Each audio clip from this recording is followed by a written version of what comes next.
E nesse momento, respeitando o artigo 251 desse regimento interno, nesse momento nós iremos convidar o Dr. Fábio Cardoso de Carvalho, médico da unidade de hemodinâmica do HC da Unesp e triatleta, que utilizará a tribuna livre da casa para explanar sobre a Semana Municipal de Prevenção e Combate à Hipertensão 2016, que abordará o tema Mudar é Prevenir. Gostaria de pedir ao vereador que, por favor, gostaria, antes de passar a palavra ao Dr. Fábio, gostaria só de registrar que o senhor terá um prazo de 10 minutos para fazer uso da palavra e no final, Vossa Excelência terá aí 5 minutos para responder as indagações dos vereadores, então totalizando um prazo de 15 minutos. Com a palavra, doutor Fábio, queria desde já agradecer essa grande parceria, mais uma vez agradecer a presença do doutor Francisco Habermann, aqui sempre aí nos puxando a orelha no mau uso do sal, e queria comentar na sua pessoa aos demais médicos aqui presentes. Com a palavra, doutor Fábio. Obrigado, boa noite a todos. Eu gostaria de agradecer o espaço cedido pela Câmara Municipal de Botucatu, na pessoa do vereador Curumim, a todos os vereadores, e também a iniciativa do Dr. Habermann, pelo pioneirismo, pela importância à frente da Associação Botucatuense de Assistência ao Hipertenso. Eu, sempre que posso, e é um grande prazer e uma honra, particularmente hoje, ocupar essa tribuna, para falar de um assunto tão importante, que são as doenças cardiovasculares e o nosso papel, como nós podemos atuar ativamente para prevenir. Então, vamos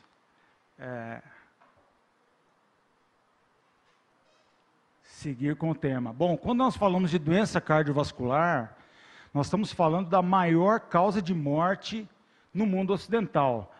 Existe uma iniciativa da Sociedade Brasileira de Cardiologia, inclusive um site que se chama cardiômetro.com.br, ele dá uma estimativa em tempo real da mortalidade cardiovascular no Brasil. Em 2015, foram cerca de 350 mil mortes por doenças cardiovasculares.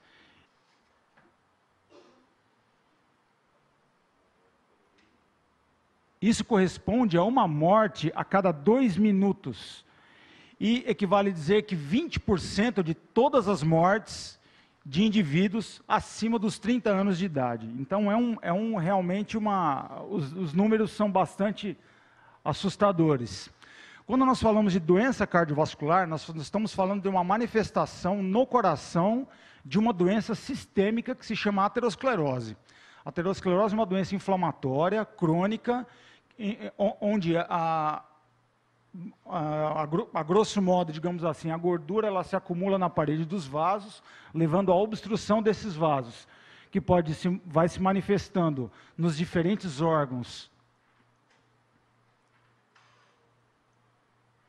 como no cérebro como acidente vascular, no coração como angina e infarto agudo do miocárdio, nos rins como insuficiência renal e as doenças renais, e na circulação periférica, também levando a isquemia e necrose dos membros inferiores.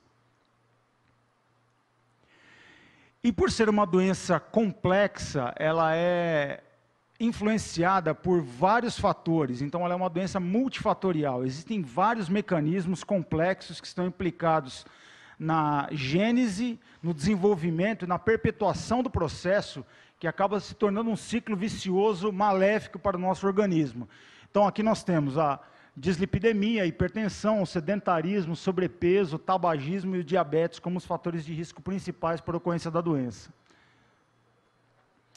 Então, a apresentação cardíaca das doenças cardiovasculares, quando nós falamos em doenças cardiovasculares, do que nós estamos falando especificamente no acometimento cardíaco? Nós falamos de doenças que se manifestam agudamente, subitamente, como angina instável e infarto agudo do miocárdio, que é o que frequentemente leva o paciente de maneira rápida ao pronto-socorro, e nós estamos falando cronicamente nas doenças como a angina estável e na cardiopatia isquêmica, que é aquele caso onde a diminuição do fluxo de sangue nas coronárias vai levando um prejuízo lento, gradativo na função cardíaca global, o que também posteriormente vai levar à mortalidade desse indivíduo e à morbidade também com maior número de internações. Então, os números, eles nos mostram e tornam evidentes um problema de saúde pública. Não é? Então, o infarto agudo do miocárdio, quando ele ocorre, e é o que leva o indivíduo do hospital, e é o que está impactado diretamente na mortalidade, o indivíduo que é acometido pelo infarto agudo do miocárdio, nós sabemos que 50% dos casos, metade dos casos, vão a óbito na primeira hora de manifestação do sintoma.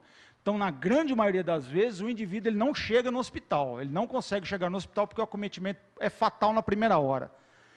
E a mortalidade intra-hospitalar é cerca de 20%. Então, nós estamos falando de uma doença que mata 70% dos seus acometidos. Então, a manifestação da doença na sua fase aguda, muitas vezes, vai levar o indivíduo ou para o pronto-socorro, ou ele já leva, né, o indivíduo diretamente para uma nova residência, um condomínio fechado, enfim. Né, já vai diretamente ali para uma outra casa. Existe uma possibilidade remota desses indivíduos tornarem-se assintomáticos no decorrer do tempo. Pessoas que, às vezes aquela pessoa, ela nos chega dizendo, eu infartei, o doutor me disse que eu infartei, mas eu não sabia que tinha infartado. Isso pode acontecer.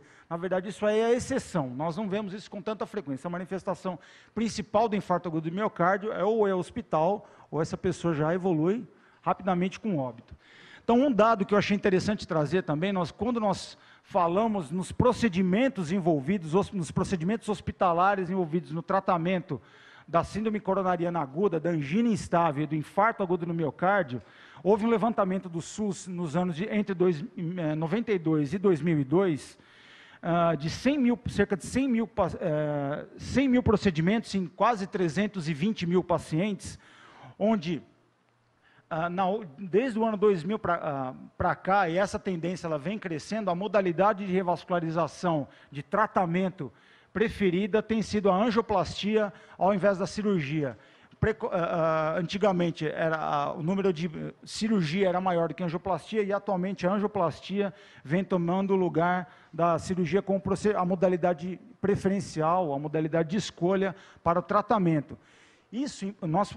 Hoje nós falamos em cerca de 50 mil procedimentos de angioplastia por ano no Brasil. Parece muito, e realmente é muito, mas se nós formos comparar com os dados americanos, nos Estados Unidos são feitos 10 vezes mais procedimentos, são 500 mil procedimentos de angioplastia por ano. Os senhores podem calcular e ver o impacto disso no sistema de saúde, principalmente no sistema de saúde pública, já que esses são números do SUS. Então, quando nós falamos de todo esse acometimento da aterosclerose, do impacto disso das doenças cardiovasculares, nós temos que atentar, e esse é um dos motivos da nossa reunião aqui, que é de educar, passar informação, fazer com que as pessoas tenham acesso a essa informação realmente. Nós falamos dos fatores de risco. Existem fatores de risco que eles não são modificáveis, não dá para mudar.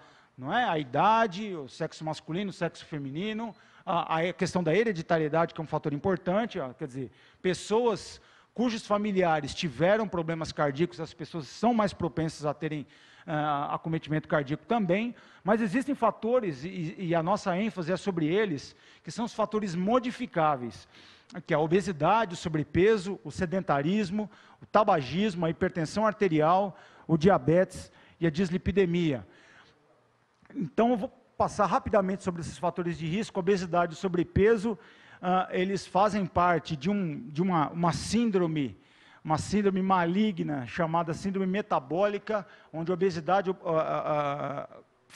tem um componente central, junto com a hiperglicemia, dislipidemia, hipertensão arterial, que acomete não somente o coração, mas vários outros órgãos. Então, a obesidade ele é um fator de risco não só para doenças cardiovasculares, mas para doenças como pancreatite, vários tipos de cânceres são implicados também com obesidade, problemas vasculares, problemas de vesícula biliar, trato gastrointestinal. Então, é um fator de risco importante, deve ser muito combatido.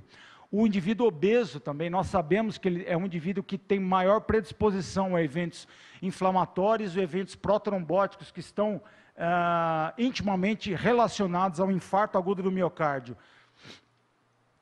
O sedentarismo também ocupa um papel central na ocorrência dessas doenças, e os dados um pouco mais antigos mostram que quase mais de 80% da população brasileira é sedentária, que não pratica ou não praticou nenhum tipo de atividade física nos últimos 3 meses.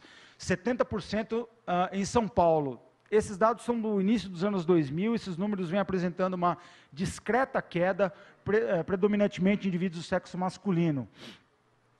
Então, os grandes vilões, né, do sedentarismo são combatidos com a atividade física, onde a atividade física diminui pressão arterial, melhora a atividade da insulina, melhora a absorção dos açúcares, melhora a força muscular, tem ação sobre os ossos, melhora a resistência física, melhora o colesterol e a mobilidade da articulação. Então, o sedentarismo também é um fator de risco importante. E a recomendação de atividade física é que ela seja feita de 3 a 5 vezes por semana, de 30 a 60 minutos, que seja um período contínuo. Obrigado. O tabagismo, como um fator de risco isolado, ele é responsável por 1 em cada 5 mortes por doenças cardiovasculares. Ele é o maior fator de risco isolado e que é modificável, ou seja, o indivíduo tabagista, quando ele cessa o hábito de fumar, ele passa a ter a mesma chance de evento cardiovascular do que aquele indivíduo que nunca fumou depois de 5 anos. Então, uma vez que você cessa o hábito de fumar, você rapidamente, entre aspas, 5 anos é um período relativamente curto, ele retorna a uma situação, mesma situação do indivíduo que nunca fumou. E o cigarro, ele é implicado em um risco 2 vezes maior de ocorrência de doenças cardiovasculares. Quando ele é associado à dislipidemia, ao problema de colesterol, ou à hipertensão, o risco passa a ser 4 vezes maior. Quando o cigarro é associado à dislipidemia, problema de colesterol e pressão alta, 8 vezes. Quando você adiciona o diabetes, 11 vezes o risco de doença cardiovascular. Então, nós sabemos que o cigarro é uma verdadeira bomba relógio para o coração. A hipertensão arterial também é um fator de risco modificável muito importante, que é responsável por 40% das mortes por acidente vascular encefálico e 25% das mortes por doença coronária, principal causa de doença renal e insuficiência cardíaca. Isso também tem uma morbimortalidade elevada, custos elevados ao sistema de saúde. No Brasil, a ocorrência de 30 a 35% da população acima dos 40 anos. Nós falamos hoje em 17 milhões de habitantes, então altamente prevalente.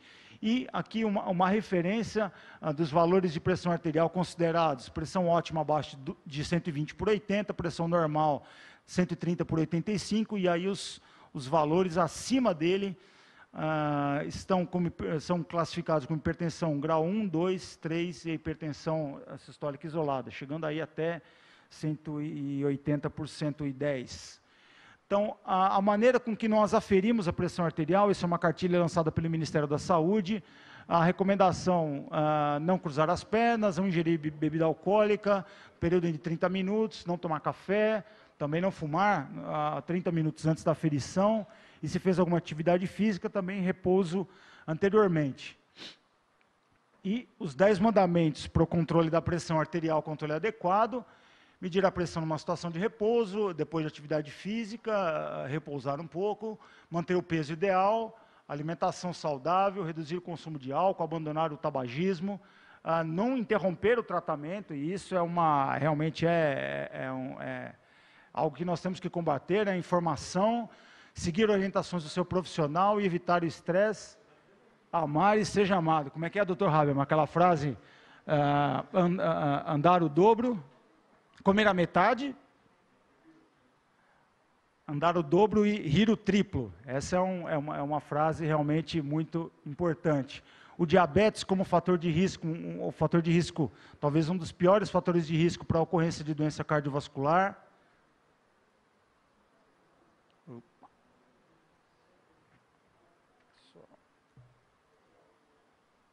Isso. Quando nós falamos em diabetes, nós estamos falando de uma doença cuja prevalência tem aumentado muito no mundo, e a projeção é até 2030 de que ela aumente mais de 160% no continente africano, 180% no Oriente Médio, na China um aumento de 130%, mas em todos os continentes as previsões são de aumento. Então, o diabetes é uma doença extremamente prevalente também. E ela tem um mecanismo, claro que um mecanismo bastante complexo de atuação, mas o fato é que ele facilita a entrada da gordura na parede dos vasos, provoca um afilamento desses vasos e ativa um facilitador de um sistema complexo de coagulação que vai levar ao infarto agudo do miocárdio. A dislipidemia, que é o problema da gordura no sangue, o LDL, que é uma fração do colesterol, que é o vilão, e que ele entra na parede das artérias e vai levar à obstrução e entupimento das mesmas.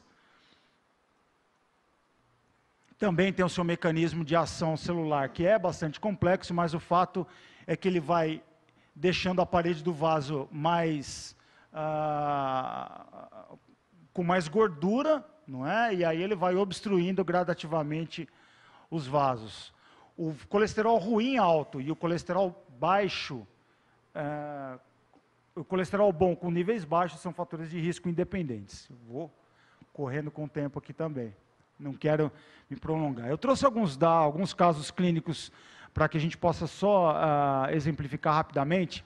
O caso clínico número 1 é um doente de 45 anos, sexo masculino, que deu entrada no pronto-socorro com uma forte dor no peito, havia 4 horas, irradiada para o braço, para o pescoço, acompanhada de sudorese profusa, náusea e vômito. Quer dizer, um sintoma bastante clássico de algum acometimento cardíaco. Não tinha nenhuma história de doença prévia. Era um doente fumante, 4 maços ao dia, há 15 anos. Sedentário, com história familiar do pai que havia falecido por infarto aos 52 anos. O exame físico, eles apresentavam hipertenso, com 150 por 100, e o restante não tinha nenhum dado de alteração. Os exames dele mostravam o colesterol, o LDL um pouco aumentado, o colesterol total um pouco aumentado também, triglicérides bastante alterado e uma glicemia já quase diagnóstico de diabetes. O eletrocardiograma dele mostrava alterações que são típicas de um infarto agudo do miocárdio. Esse doente foi diagnosticado e levado imediatamente para a sala de cateterismo para receber o tratamento adequado. Então, na sala de cateterismo, nós fizemos a remoção desses coágulos que estavam dentro da artéria coronária. A visão que nós temos no cateterismo, esse é o catéter, né, que chega lá na artéria do coração, e a gente vê uma obstrução aqui, uma interrupção do fluxo sanguíneo na metade dessa artéria. Fizemos o implante de 2 stents,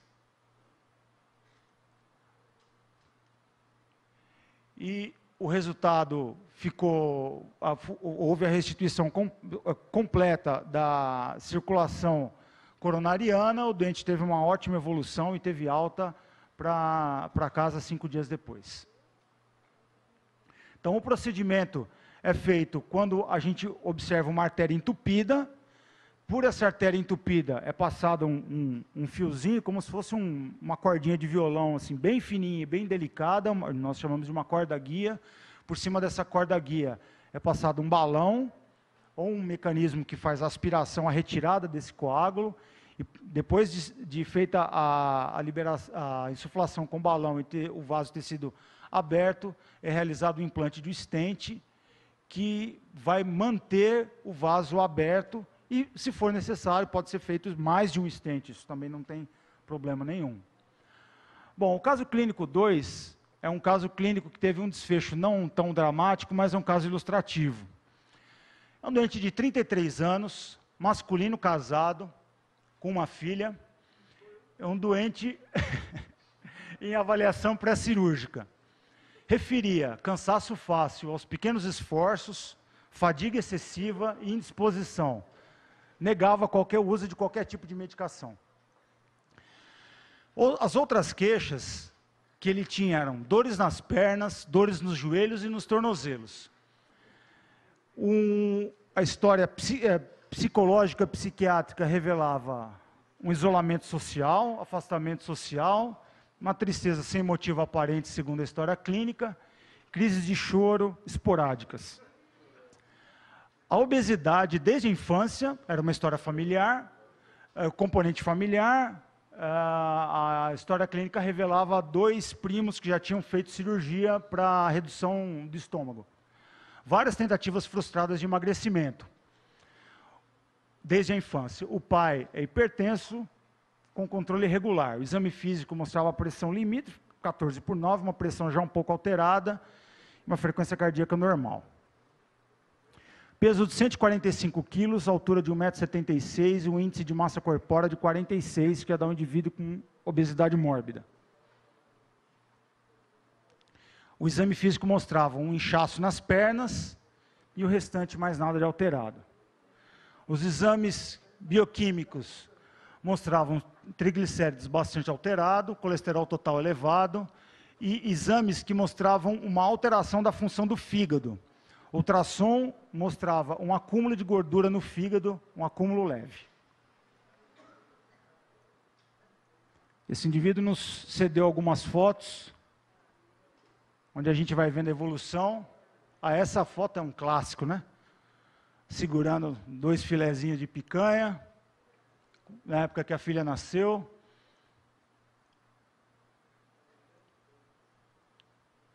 Bom, esse indivíduo sou eu. Eu cheguei ao auge de 145 quilos e toda aquela história clínica é verdadeira. Tudo aquilo que passou naquela história clínica foi isso realmente que aconteceu. Eu passava por uma situação extremamente constrangedora na época. Eu não fazia muito a parte de cateterismo, mas eu fazia a parte de cardiologia clínica, onde eu ia consultar o meu paciente e ficava meio chato passar para ele algumas recomendações. E ele já me olhava um pouco desconfiado, né? Falei, pois é, né, doutor? Então, era realmente uma situação um pouco constrangedora, assim. E, além disso, toda aquela história de um isolamento social, um estado pré-depressivo. Eu acabei tomando uma decisão, em 2007 passei por uma cirurgia bariátrica, operei aqui mesmo na cidade, e falei, eu vou mudar, essa vida não dá mais para ficar assim, eu vou mudar. E eu acho que essa é uma grande pergunta, onde está a sua motivação para mudar? A motivação, ela é definida como uma força interior, que não é só uma força, ela impulsiona você a tomar uma atitude visando um objetivo. Então você tem um objetivo, você tem uma força que te impulsiona, mas você tem que tomar uma atitude. Quando a gente fala em motivação, às vezes a gente pensa naquela senhora que tem um objetivo, ela quer entrar no vestido, ela quer emagrecer, ela quer ficar bonita, enfim, mas a grande motivação, ela tem que vir de dentro. Quer dizer, por que eu tomei essa decisão? Eu estava com uma filha pequena, hoje eu tenho 2.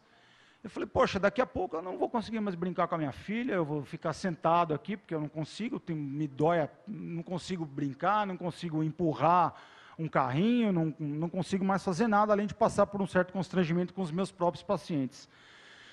E, além disso, isso tinha que ter um ponto de partida, isso tinha que começar de alguma maneira. Então, a partir do momento que eu operei, eu passei a participar de alguns eventos esportivos. Isso foi em 2009, foi minha primeira corrida de 10 quilômetros aqui na cidade. E no final do ano eu fiz minha primeira corrida de São Silvestre, corrida de 15 quilômetros. Levei essa foto junto comigo e rasguei ela bem picadinha na linha de chegada. Tanta raiva que eu fiquei dela. Em 2013 eu participei da minha primeira meia maratona, que é uma corrida de 21 quilômetros. E depois dessa corrida de 21 quilômetros tive uma lesão em decorrência da corrida no joelho. E em decorrência dessa lesão, eu tive que ficar afastado por alguns meses, e eu passei a conversar com outros colegas, e eu tive que diminuir a intensidade da corrida, mas eu também tinha o problema de controlar o peso. Então, me apresentaram o triatlon. Falaram, por que você não faz triatlon? Poxa, eu nunca tinha pedalado, eu tinha pedalado só quando criança, e muito menos nadado, eu tinha também nadado muito pouco, mas aí eu falei, não, vamos fazer isso aí. Treinei um pouco durante um tempo, participei da minha primeira prova em 2013, em Piracicaba. Foi uma sensação, um êxtase realmente cruzar essa linha de chegada pela primeira vez. A sensação é que você é um super-homem, mas é uma sensação muito gostosa. E aí, a partir daí, fui levando a minha família junto comigo, minhas filhas já estavam indo também. No final de 2013, já levei a minha esposa para fazer a minha segunda São Silvestre, a primeira dela. E a partir daí, eu comecei a participar de provas que tinham uma distância um pouco maior. Essa primeira prova foi aqui no interior, em Pirassununga. Essas duas provas foram em Brasília, na distância chamada de meio Ironman, que consiste em 1.900 metros de natação, 90 quilômetros de ciclismo e 20 quilômetros de corrida. E a sensação absoluta de um prazer indescritível, realmente diferente de qualquer coisa, de você cruzar a linha de chegada. O prazer da superação, de você ter aquele objetivo de conseguir alcançá-lo, realmente é muito interessante. E a partir daí fui levando minha família junto, e a motivação, ela é algo que ela se retroalimenta, né? Ao mesmo tempo que você motiva outras pessoas, as outras pessoas te motivam. Então,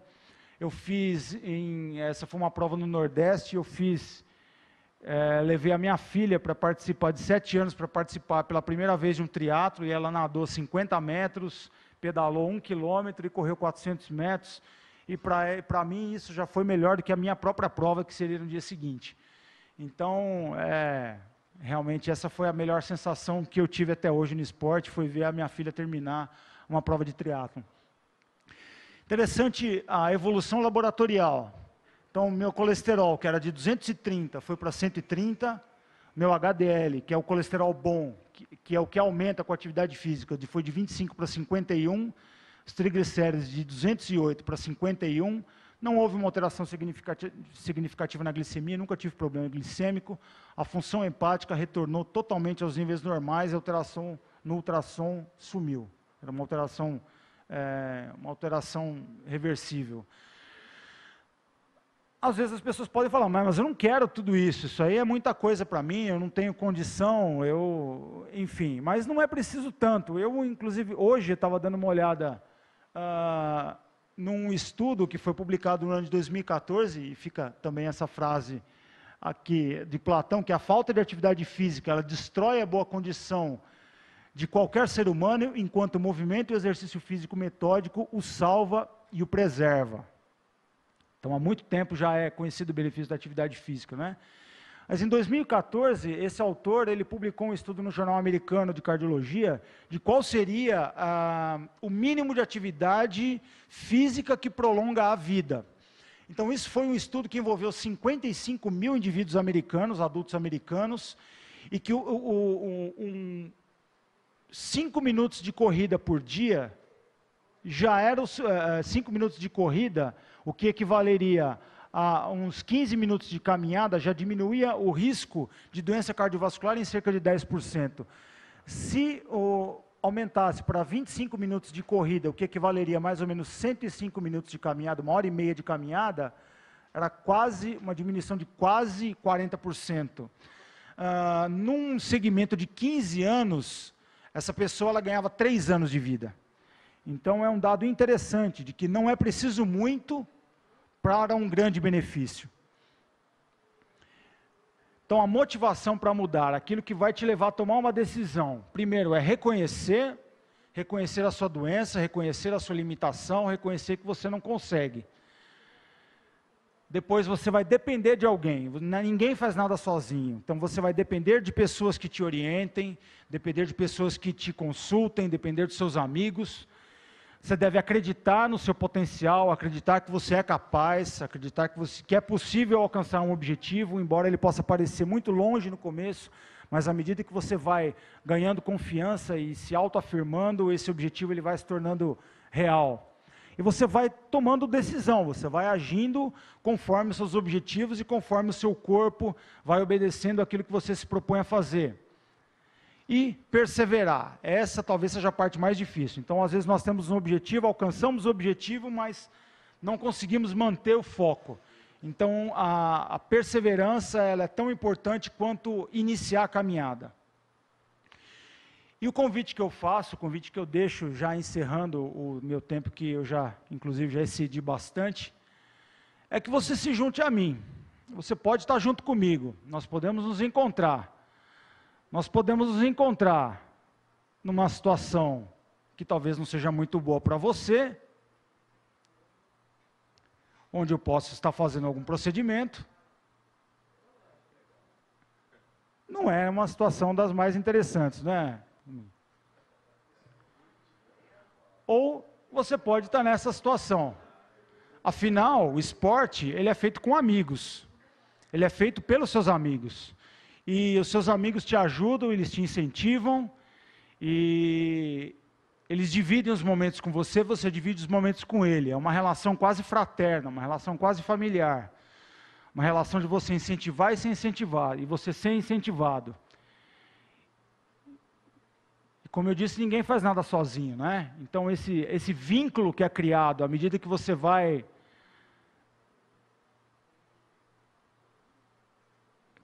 avançando no seu treinamento, você vai avançando nas modalidades, é o que fica para você, é o que fica marcado na sua alma, é o que fica marcado no seu coração. E a família sempre junto, né? Então eu deixo como mensagem final, eu faço, qualquer pessoa pode fazer. Nós não somos super-homens, não somos super-heróis, não temos nada diferente de ninguém, somos todos iguais. A única diferença talvez seja uma questão de, como algumas pessoas já falaram, uma questão de disciplina, isso eu já ouvi. Mas habilidades e capacidades todos nós temos, ela está escondida aí. Em algum lugar ela está escondida, qualquer pessoa pode fazer. E o tempo para se tomar a decisão é amanhã, o amanhã é o agora, é a decisão que eu devo tomar, que eu devo agir, o objetivo que eu vou traçar para mim, e a vida que eu quero ter a partir de um objetivo tomado. Muito obrigado, desculpe do tempo excedido. Obrigado pela oportunidade.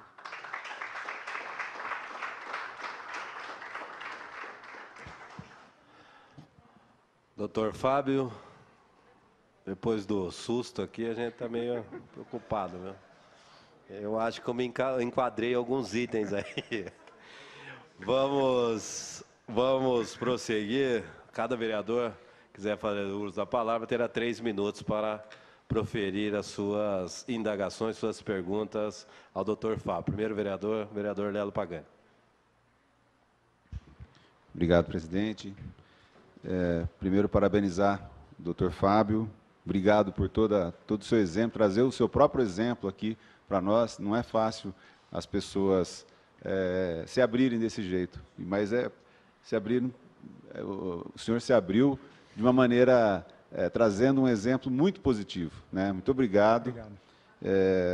Eu acho que Botucatu tem grandes atletas e grandes pessoas que podem, grandes personagens que orientam as pessoas, né? Eu, inclusive, tenho um sobrinho que é personal e ele vive falando para toda a família para que exatamente tudo isso que você disse na nossa tribuna de hoje. Eu quero fazer uma pergunta com relação ao colesterol, que muita gente, né, a gordura na parede dos vasos e tudo mais, esse medo todo, e tem muita gente que toma simvastatina, que é um medicamento para baixar o nível de colesterol, né? A simvastatina, afinal de contas, é boa ou não é? É claro que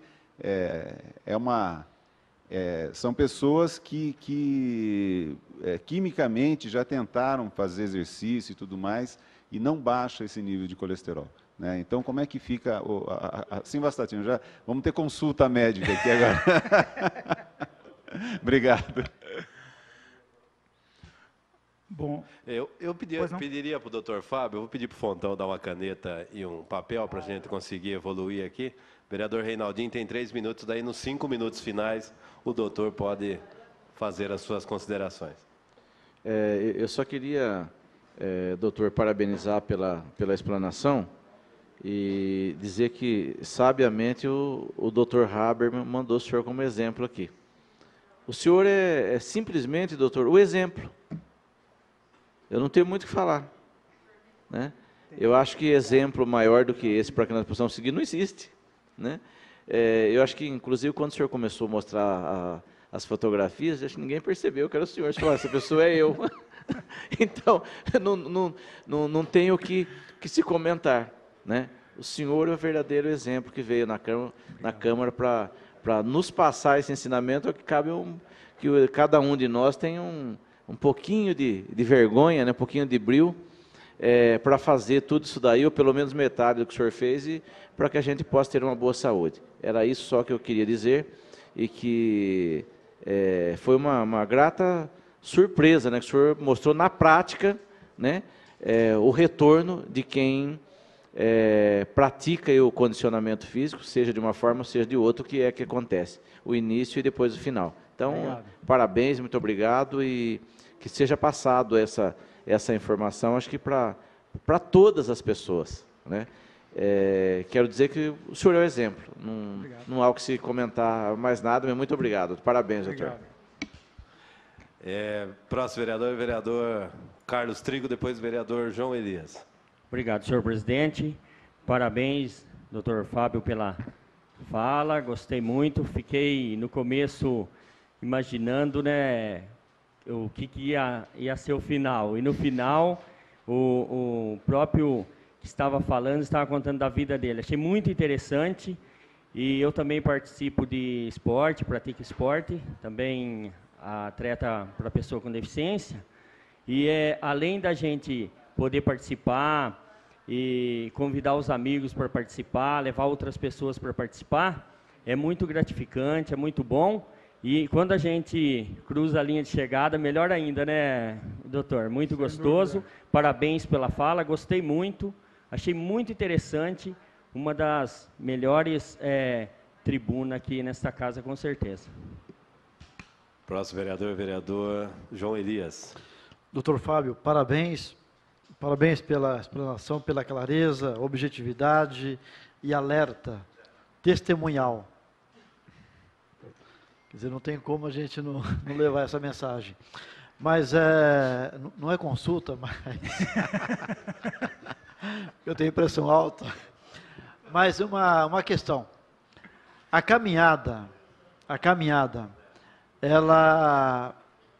Porque muitas vezes fala que tem que participar da academia, fazer todas as atividades. Mas tem pessoas que gostam só de caminhar. Ou não gostam tanto de caminhar, mas é o mais fácil. Essa questão, como é que ela é vista na condição da especialidade? Mais algum vereador? Vereadora Rose. Boa noite, doutor Fábio. Eu quero agradecer a presença do senhor aqui, explanando esse importante tema, não só para nós, né, vereadores, que alguns já acham que pode se enquadrar e, com isso, vem contribuir, evidentemente, mas principalmente a população que acompanha as sessões da Câmara, que acabam também usufruindo da sua fala e também dizer que essa sessão é gravada e toda a explanação do senhor ficará no site da Câmara Municipal, então a gente compartilhar e levar essa informação cada vez mais pelas redes sociais e parabenizar e agradecer a sua importante explanação na noite de hoje. Vereador Carreira. Eu quero também parabenizar e agradecer, doutor, pela explanação que fez em todo o sentido, na parte preventiva, na parte física, e dizer que realmente a ABA presta um trabalho relevante em Botucatu. Quero também estender os cumprimentos do doutor Francisco Heberman, que começou esse trabalho aqui para nós, na Câmara, e a utilidade que tem essa palestra que o senhor fez para nós aqui. Como falou a vereadora Rose Vielo, a abrangência que ela terá. Eu quero realmente agradecer, de toda maneira, essa aula que o senhor deu para a gente, essa preocupação que o senhor demonstrou para o senhor com os seus futuro paciente ou futuro companheiro do atletismo. Muito obrigado. Mais nenhum vereador. Retornamos a palavra ao Dr. Fábio, que terá 5 minutos para as suas considerações finais. Obrigado a todos. Obrigado novamente a oportunidade, pelo espaço cedido pela Câmara Municipal de Botucatu. Eu acho que é nossa obrigação, como profissionais de saúde, informar, não só os nossos pacientes, mas com a população geral, promover educação continuada e atuar para que principalmente nós atuemos sobre a prevenção. Não é? Claro que nossa atuação é a atuação sobre o tratamento, né? Sobre o diagnóstico e o tratamento, mas a importância da educação e da prevenção são muito grandes. Então, eu trouxe como exemplo, até eu estava brincando com o Dr. Raul, eu vou ficar falando de mim? Não, mas fala as coisas que você fez, é um negócio bacana e tal. Então, que isso possa servir para motivar, né, para fazer com que as pessoas se mexam um pouquinho e possam sair da cadeira e aí praticar sua atividade também. Eu gostaria de agradecer e dizer que realmente é nossa obrigação, né, como profissionais de saúde, passar essa informação. Eu vou tentar responder aos questionamentos. Lelo, você começou perguntando sobre a simvastatina, né? Então, quando nós falamos sobre o tratamento medicamentoso da dislipidemia, do problema do colesterol, nós estamos falando em prevenção primária e prevenção secundária. Quer dizer, a prevenção primária é aquele indivíduo que nunca teve nenhum problema, ele não tem problema de coração, ele não tem problema nenhum. Ele só trata a sua hipertensão, ele tem algum outro problema, algum outro fator de risco que ele está sendo tratado, mas o nível, a taxa de colesterol dele no sangue é um indicativo, tem uma indicação médica para que ele inicie o uso da medicação. Todo o uso da medicação que é orientado no tratamento da dislipidemia, ele vem antes da terapia médica, ele vem do que a gente chama de mudança de estilo de vida. Então, é o combate principalmente à obesidade, o combate ao sedentarismo, e sem esses pilares da mudança do estilo de vida, ter uma alimentação mais saudável, diminuir o consumo de sal, não é? Sem a mudança do estilo de vida, o tratamento medicamentoso ele fica muito limitado, não é? Então, é claro que a gente não vai indicar o medicamento para um doente que a gente sabe que ele se alimenta mal, que ele come errado, enfim. Então, tem toda essa orientação na mudança do estilo de vida que precede qualquer instituição de terapia medicamentosa. Naqueles indivíduos que nunca tiveram um evento cardiovascular, as taxas de colesterol, elas são, digamos assim, maiores para que a gente entre com a medicação. Naquele indivíduo e muitos indivíduos, a gente faz o diagnóstico no momento que ele teve um evento, quer dizer, com um indivíduo que interna com um infarto. Aí que ele vai falar, não, mas nunca fiz exame de nada. Aí que a gente vai dosar e realmente ver se tem indicação. Para esses indivíduos que já tiveram um evento, as taxas de colesterol são menores para que já se inicie a medicação.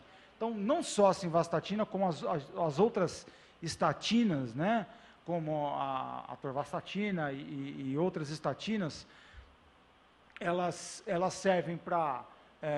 ajudam a retirar o colesterol ruim da parede dos vasos, melhorar os níveis de colesterol bom e também diminuir os triglicérides.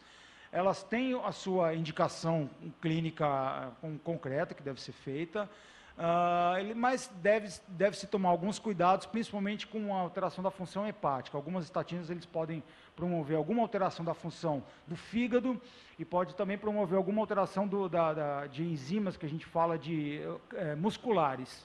Então, eles podem provocar alguma quebra muscular, alguma lesãozinha muscular. Então, mas nada que não seja também monitorado com exames de sangue. Então, na instituição do tratamento, a gente já pede no retorno breve exames de sangue que vão monitorar isso, tanto a função do fígado quanto a função muscular, e havendo alguma alteração, ou se diminui a dose, ou troca-se por um outro remédio, enfim, isso não há problema. Mas nesses casos, tanto na prevenção primária, aquele indivíduo que nunca teve problema nenhum, quanto na prevenção secundária, as estatinas realmente elas são boas e são muito úteis. Agradecer as palavras também, né, todas essas palavras dos vereadores pela atividade, e esclarecer também algo que eu não falei, que a modalidade que eu pratico, ela não é competitiva, digamos assim, no sentido de eu não sou alguém que está lá brigando pelo pódio. Então, na verdade, o meu grande objetivo é completar os desafios aos quais eu me proponho fazer. Então, eu acho que essa deve ser a nossa motivação, quer dizer, completar os objetivos, vencer os limites próprios, né, das dificuldades próprias, e que não são somente físicas, mas são no sentido de você lidar com família, com trabalho, com as outras né, coisas que você tem para organizar na sua vida, encaixar a atividade física dentro de tudo isso daí. Então, isso também a gente tem que equacionar para não prejudicar nenhum dos lados envolvidos, e dizer que realmente o grande prazer está em completar uma atividade, em fazer uma atividade e não necessariamente brigar pelo pódio. Isso é absolutamente secundário e não tem nenhuma importância. Gostaria também de parabenizar o vereador Carlos Trigo pelas suas palavras e dizer que o esporte ele é inclusão, além de ser saúde, além de ser vida, ele é inclusão, e os portadores de necessidades especiais, eles têm tido cada vez mais espaço, embora exista muito a ser feito ainda para que mais portadores de necessidade possam praticar a sua atividade esportiva com segurança e com prazer, mas dizer que os nossos desafios, as nossas superações, elas têm muitas coisas em comum, vereador, e eu reconheço no portador de necessidade especial alguém que é um vitorioso e que merece muito mais daquilo que eu mesmo já fiz aqui e já pude compartilhar. Agradeço e parabenizo o senhor por toda a sua disposição. O vereador João Elias perguntou sobre a questão da caminhada, tem um pouco a ver com aquele último gráfico que eu mostrei, que seria o que eles falam que é o limite mínimo para se prolongar a vida. Então, coisa de 15 minutos ao dia, 5 vezes na semana, o ideal é que seja todo dia, mas a gente sabe que às vezes não dá mesmo, mas que seja acima de 4 vezes por semana, já há um benefício. Se você correr um pouquinho, o benefício é maior, mas a recomendação é que seja uma atividade acima de 4 vezes por semana e que seja de 40 a 60 minutos realizado de maneira contínua. Então, a gente brinca, às vezes não vale aquele joguinho de futebol, né? Você vai lá, joga 5 minutos, descansa meia hora, vai lá, joga mais 5 minutos, descansa meia hora, depois vai lá e tem um churrasco e a cervejada depois. Aí também não vale. Então tem que ser uma atividade regular, uma atividade aeróbica, seja ela caminhada, seja ela andar de bicicleta, seja nadar. Então também ficar na academia puxando, vamos dizer assim, puxando ferro, para esse fim, não tem o benefício. O benefício é a atividade aeróbica mesmo. E agradecer todas as palavras dos demais vereadores, da Rose, do Carreira. Já temos pacientes, alguns lá, que já passaram pela gente, o vereador Curumim e todos os outros que já... que nos... Não, não, nunca passou. Não, tem que manter a linha, manter esse tipo. Então, gostaria de agradecer a todos, não quero me exceder no tempo, no avançar da hora, e dizer que o nosso serviço está à disposição. Muito obrigado. Doutor Fábio, nós que agradecemos essa aula além de técnica, também uma aula de vida, né? Uma aula que, na realidade, o senhor aí, o doutor, contou uma história de superação que, sem dúvida alguma, é exemplo para muitos. Inclusive, no final, gostaria de pegar o número do seu celular, viu, doutor, para a gente poder tentar fazer uma parceria. Viu? Mas, tirando as brincadeiras e um pouco de brincadeira, a maior parte é séria. Queríamos agradecer em nome da Câmara Municipal, doutor Fábio Carvalho, doutor Habermann, comentar, doutor André aqui presente, queria agradecer essa grande parceria que todos os anos é sediado aqui na Câmara, essa data, esse momento que a gente consegue, porque às vezes na correria do dia a dia, a população, nós mesmos vereadores, não se atentamos à importância que é a saúde da gente. Às vezes nós aí ficamos na correria de soluções de problemas no cotidiano da gente, esquecemos de cuidar de si mesmo, de si próprio. Então, cada ano que a gente tem esse momento aqui de reflexão nessa casa, é um momento de muita alegria e, acima de tudo, reflexão. Então, queria agradecer mais uma vez ao Dr. Fábio e que todos os anos nós tenhamos, aliás, eu acho que nós poderíamos encurtar essas datas, ao invés de ser ano a ano, poderia ser cada 3 meses aí a gente poder trazer esses desafios relacionados à saúde da nossa população, que sem dúvida alguma é de extrema relevância e utilidade pública a todo botucatuense. Então, mais uma vez, agradeço a sua explanação e conte sempre com esta casa para que nós possamos, aí, em parcerias, levar essas informações à nossa querida população de Botucatu. Obrigado. Obrigado a todos.